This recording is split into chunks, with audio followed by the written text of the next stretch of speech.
Odysseus and his crew went on to the Aeolian Islands, where lives Aeolus, son of Hippotas, dear to the immortal gods.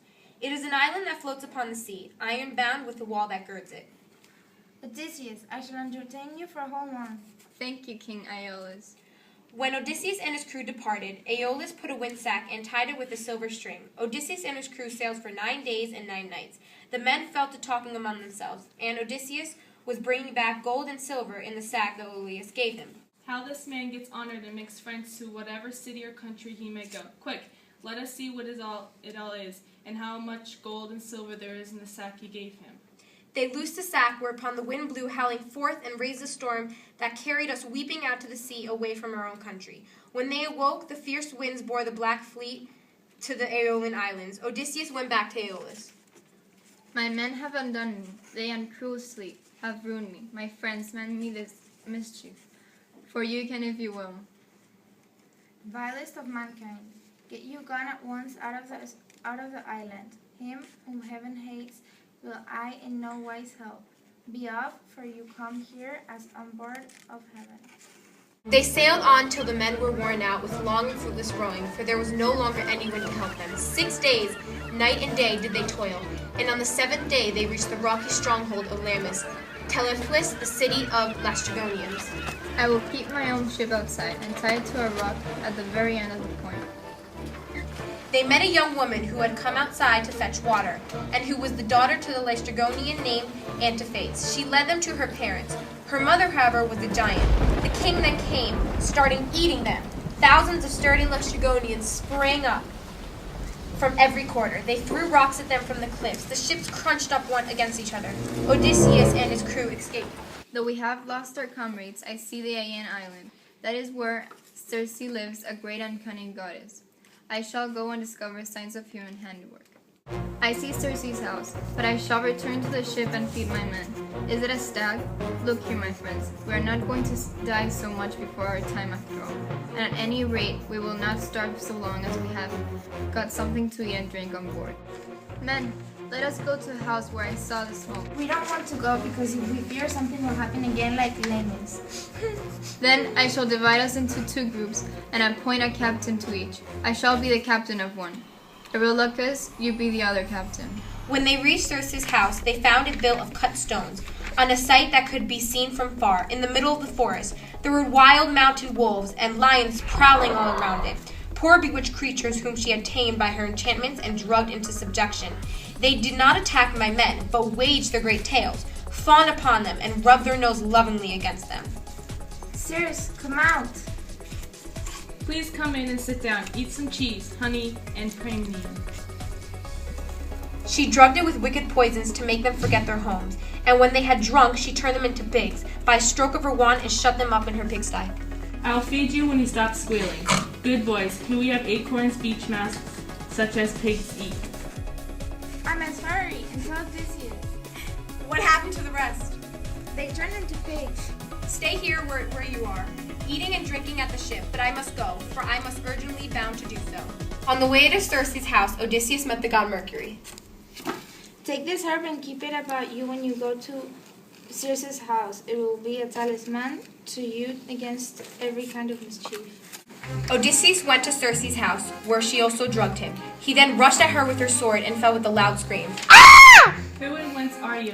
From what place and people have you come? How can it be that my drugs have no power to charm you? You must be Ulysses. Let us go to bed and be friends. Circe, how can you expect me to be friendly with you when you have just been turning all my men into pigs? I shall not go to bed unless you swear to me not to harm me. So she swore at once, and as I had told her, and when she had completed her oath, then he went to bed with her. After she had her maids prepare him dinner, but he would not eat. Why do you not eat, Ulysses? No man with any sense of what is right can think of either eating or drinking in your house until you have set his friends free, and let him see them. If you want me to eat and drink, you must free my men and bring them to me, that I may see them with my own eyes. She went straight through the court with her wand and in her hand and opened the pigsty doors. The men came out and stood looking at her, but she went about among them and anointed each with a second drug, whereon the bristles and that the bad drug had given them fell off, and they became men again. Ulysses, noble son of Laterus, Go back and once to the sea where you have left your ship, and first draw it out on the land. Then hide all your ship's gear and property in some cave, and come back here with your men. We must draw our ship onto the land, and hide the ship's gear with all our property in some cave. Then come with me, all of you, as fast as you can to Circe's house, where you will find your comrades eating and drinking. They left for Circe's house, but left one man behind. They feasted for 12 months at her house. Odysseus then laid in her bed with her so he could keep her promise returning at home. First he must go to the house of Hades, and the dread of Proserpine to consult the ghost of the blind Theban prophet Tiresias, whose reason is still unshaken. You will find it near the place where the rivers Pyphlegethon and Cytosis. You will see a rock and dig a trench. Pour honey mixed with milk, then wine, and the third place, water sprinkling white barley meal all over the whole. Circe said aid goodbye to Odysseus, and he went with his crew. You think you're about to start home again, but Circe has explained to me that instead of this, we have to go to the house of Hades to consult the ghost of the Theban prophet Tiresias.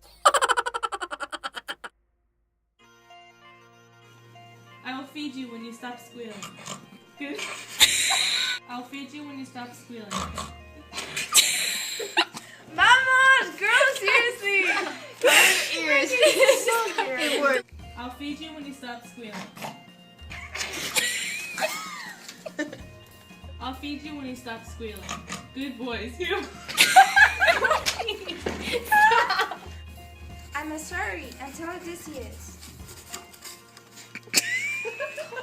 He then rushed at her with his sword and fell with a loud scream. Ah! Odysseus went to Circe's house, where she also drugged him. He then rushed at her with his sword and fell with a loud scream.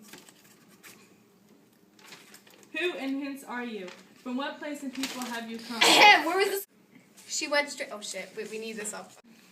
On the way to Circe's house. Oh no shit! Wait. Ulysses, noble son of Laertes. You read that book? I already just. Odysseus then laid in her bed with her and said to keep her promise about returning him home. First, he must go to the. It's fine to consult the ghost of the blind Theban prophet. Let's go, whatever, until you go whatever. I just got that all. Come on. Circe. First, he must go to the house of Hades and a dread Proserpine to consult the ghost of the blind Theban prophet Tiresias, which reason is still unsacred. Okay.